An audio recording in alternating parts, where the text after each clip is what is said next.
Hey, what's going on, everybody? In this video, we're going to be doing a book outlet haul because they had one of the books I wanted for the One Readathon to Rule Them All, and it was like $2 for the hardcover edition, so, I had to get, a whole order just for that. So, let's get started. I got 5 fantasy books, 5 history books, and 1 science-ish book, I guess. I'm not really sure what it is, but yeah, let's just get right into it. Alright, so we'll start with the fantasy books.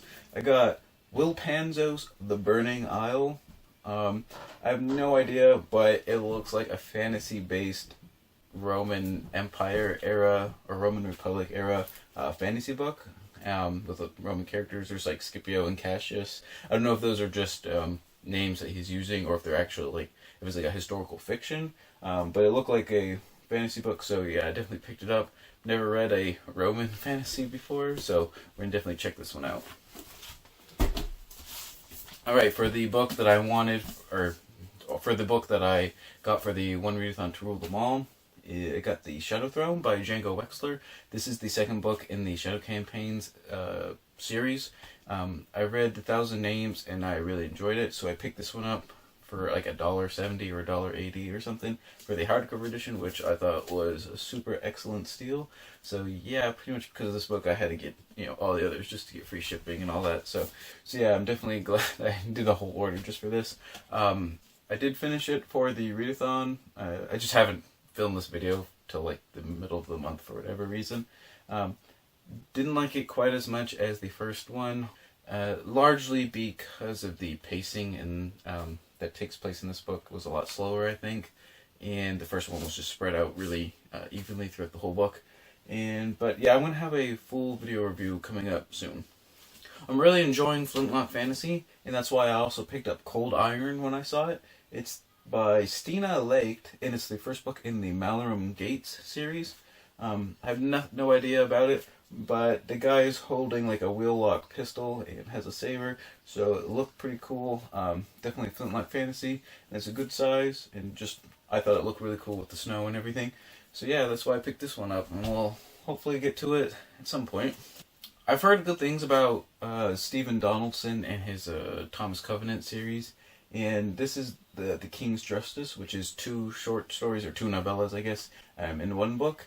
And I don't really know anything about it, but I just like the guy on the cover and the name of the book and everything. And I haven't read really any novellas yet, so I wanted to try out some fantasy novellas and see what they were all about, and that's why I picked this one up.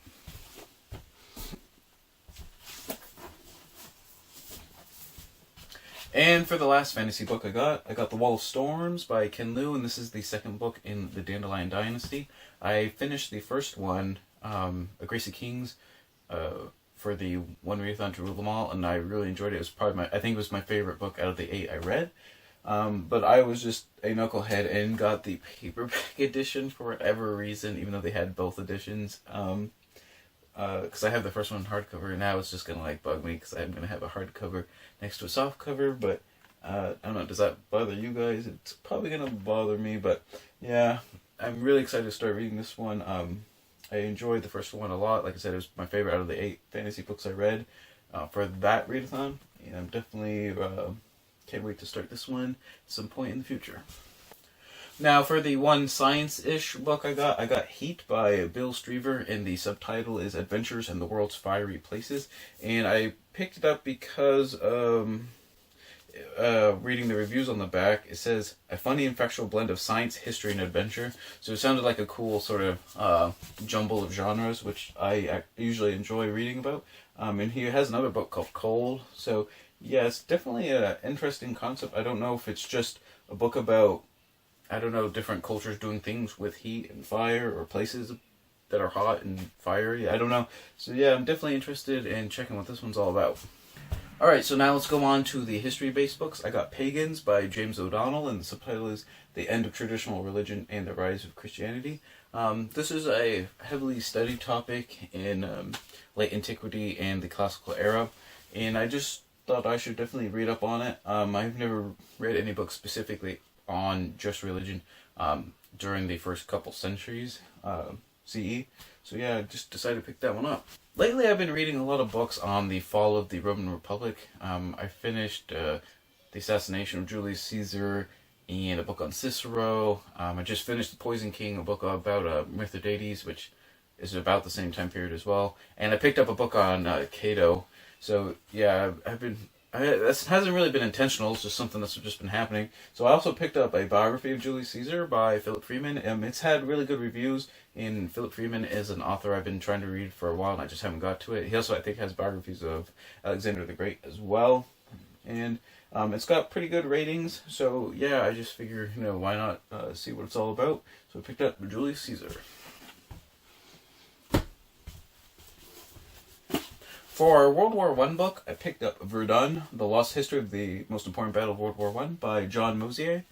And I don't know too much about this author. I have another book by him as well somewhere, but I haven't read that one either yet.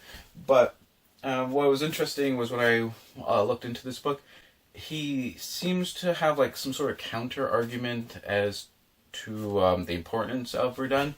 Whereas traditionally, most people see Verdun as sort of just a bloodletting between Germany and France, where Falkenhayn, the chief of staff of Germany, basically his famous quote is he wanted to bleed the French army white. So basically, it wasn't necessarily to capture the fortress of Verdun, or the fortress system of Verdun, I guess you probably be better saying, but he basically just wanted to grind the French down, and I think, from what I was researching on this book, he tries to portray that as like a false narrative or some sort of counter-argument to that idea of thinking. So I just wanted to see what this was all about. I've been reading a lot of books on World War I. If you guys don't already know that, I want to try and build up a World War I collection. And it'd be interesting to have a book or two on each of the major battles of World War I. And Verdun is obviously one of the most important battles that took place. Probably, I think, over 1 million casualties when you combine both sides over the course of like 8 or 9 months. So yeah, just insanity at its finest, pretty much. But yeah, I definitely want to see what the counter arguments to this battle are.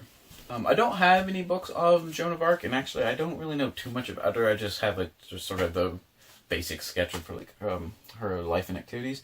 So I figured I'd pick up this hardcover edition by Helen Castor. It had pretty good reviews. There's lots of biographies of Joan of Arc, and I just figured, why not? It's on Book Outlet. I probably should just pick this one up.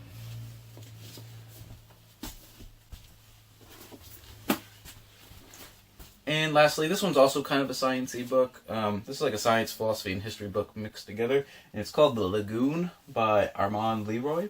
And the subtitle is How Aristotle Invented Science, which sounds really cool. I like Aristotle a lot. As you can see, I got a couple books on Aristotle, but I like Greek philosophy in general. So yeah, when I saw this one, I definitely had to pick this up. Plus, it has a really cool illustration on the cover, and there's some illustrations and photographs throughout the book as well. So I always love that when nonfiction books do that.